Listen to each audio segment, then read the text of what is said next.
বাংলাদেশের আনাচে কানাচে এমন কিছু অদ্ভুত অদ্ভুত গ্রাম রয়েছে যেখানে রয়েছে বিভিন্ন প্রথা। ঠিক তেমনি এখানে এমন একটি অদ্ভুত রীতি যা আপনার বিশ্বাস করতে কষ্ট হবে। হ্যাঁ দর্শক, এই অঞ্চলে কেউ কালী পূজা করে না, এমনকি এখানকার কোনো মন্দিরেও কালীকে পূজা করা হয় না, এবং এই কথা স্বয়ং কালী নিজেই তাদেরকে নিষেধ করেছেন।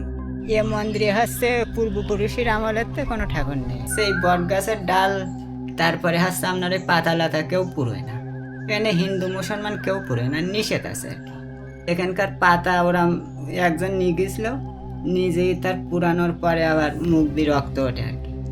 শুধু তাই নয়, এই যে গাছটি দেখছেন, এই গাছের ডাল যদি কেউ কাটে তবে নিশ্চিত ক্ষতি, এমনকি এই গাছের পাতাও যদি কেউ ছেড়ে তবে মারাত্মক বিপদ। হ্যাঁ দর্শক, একথা আমি বলছি না, বলছে এখানকার হিন্দু মুসলিম সব সম্প্রদায়ের মানুষ। এখানকার হিন্দু মুসলিম সব সম্প্রদায়ের মানুষ একথা দিনের আলোর মতো বিশ্বাস করে।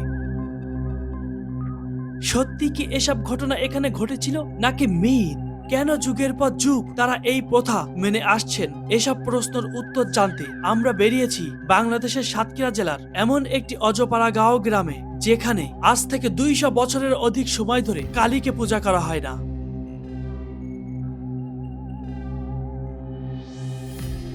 আজ থেকে প্রায় 200 বছর আগে এই মন্দিরটি নির্মাণ করা হয়েছিল। সে সময় এখানে কালী পূজা হতো। এখানে সবাই স্বাভাবিকভাবে কালী পূজা দিত, থাকতো কালীর মূর্তিও। এভাবে বেশ চলতে থাকে। কিন্তু হঠাৎ করেই এই গ্রামে অদ্ভুত অদ্ভুত কিছু ঘটনা ঘটতে থাকে। এরপর একদিন এই মন্দিরে পুরোহিতকে স্বপ্ন দেখানো হয় যে আর কখনো যেন এই মন্দিরে কালীকে পূজা না করা হয়। পুরোহিতের এই কথা কেউ বিশ্বাস করেনি। মূলত এটা তো একটা মন্দির না? হ্যাঁ, এই মন্দিরে ঠাকুর নাই কেন? এ মন্দিরে হচ্ছে পূর্বপুরুষের আমলের তো কোনো ঠাকুর নেই আর কি। কেন? এখানে ঠাকুর তোলার নিষেধ আছে। কেন?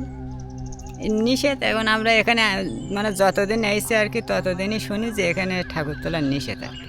তুললে কি সমস্যা? মন্দিরে তো ঠাকুর থাকবে, এটাই তো স্বাভাবিক। সে তো অবশ্যই, কিন্তু এই এখানকার মানে প্রথা এটাই যে এখানে মানে ঠাকুর তোলা যাবে না। তুললে কোনো সমস্যা? হ্যাঁ, কি সমস্যা? আগে এখানে নাকি ঠাকুর ছিল, ওই মানে এক বাঁশতলায় উঠে দিল আর কি। হুম। এখন মানে একটা লোক ওই দেখে ফেলে দিল, এই জন্যে ভালোভাবে আর উঠতে পারিনি বিদায়। সেই কারণে আর একজনের স্বপ্ন দেখা এলো যে আমার জন্য আত্মরা কেউ তুলবি না, ওখানটায় হচ্ছে ওই ঘাটেই পূজা হবে আর কি। তা ওর ভিতরে ঘট আছে? এই অঞ্চলে কেউ হচ্ছে কালী পূজা করে না, বুঝেছেন? মানে সবাই এই মন্দিরেই পূজা দেয়, ঘট পূজা। ঘাটেই পূজা। কিন্তু হঠাৎ করেই এই গ্রামে অদ্ভুত অদ্ভুত কিছু ঘটনা ঘটতে থাকে। এরপর একদিন এই মন্দিরে পুরোহিতকে স্বপ্ন দেখানো হয় যে আর কখনো যেন এই মন্দিরে কালীকে পূজা না করা হয়। পুরোহিতের এই কথা কেউ বিশ্বাস করেনি। কিছুদিন পর এই গ্রামের মানুষের সাথে আবারও বিভিন্ন ধরনের অদ্ভুত ঘটনা ঘটতে থাকে। আবারও স্বপ্ন দেখানো হলো যাতে এই মন্দিরে কালী মূর্তি না থাকে এবং কালী পূজা না করা হয়। বলা হয় ঘট পূজা করতে, কিন্তু আবারও পুরোহিতের এই কথা কেউ বিশ্বাস করে না। যতদিন পর্যন্ত পুরোহিতের এই কথা কেউ বিশ্বাস না করে কালীকে পূজা করতে থাকে, ততদিন পর্যন্ত এই গ্রামে বিভিন্ন অদ্ভুত অদ্ভুত ঘটনা ঘটতে থাকে। এখানটায় মূর্তিমান তোলা নিষেধ আছে। এখানটায় মূর্তিমান তুলে পুজো করলেই তাদের ক্ষতিগ্রস্ত হয় তারা। এইটা হচ্ছে কালীর ঘর আর এইটা হচ্ছে শীতলার ঘর। মানে ওই যারা মানত করে আর কি, ওই মানত বলা হয়। যে যা মানত করবে সব এখানে এসে তারা দেবে আর কি। আর হচ্ছে এই ইটগুলো ঝুলানো কেন? ও ইটগুলো ঝুলানো হচ্ছে ওই ওটা ভাড়া বলা হয় আর কি। মার কাছে যার যা কামনা বাসনা থাকে তারা ওই মার ঘরে ভাড়াপণ দেয়।